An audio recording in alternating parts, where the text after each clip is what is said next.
জাদুর নদীর গল্প ২০০ শব্দে। অনেক আগে একদায় ছিল এক রহস্যময় নদী, নাম তার জাদুর নদী। দিনের বেলায় নদীটি শান্ত, স্বচ্ছ আর ঠান্ডা জলের, কিন্তু রাত নামলেই সেই জলে ছড়িয়ে পড়ত রঙিন আলো আর মিষ্টি সুর। লোকেরা বলতো, নদীতে বাস করে এক অপ্সরা, যে ভালো মানুষদের মনোবাসনা পূর্ণ করে।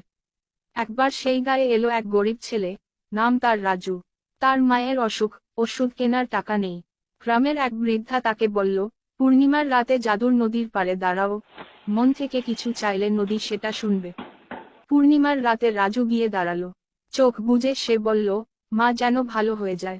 হঠাৎ নদীর জল থেকে উঠল এক ঝলক আলো, সঙ্গে এক ছোট সোনার পুঁটলি ভেসে এলো। রাজু তাতে পেল ওষুধ আর কিছু টাকা। বাড়ি ফিরে মা কে ওষুধ খাওয়াল, সে ধীরে ধীরে সেরে উঠল।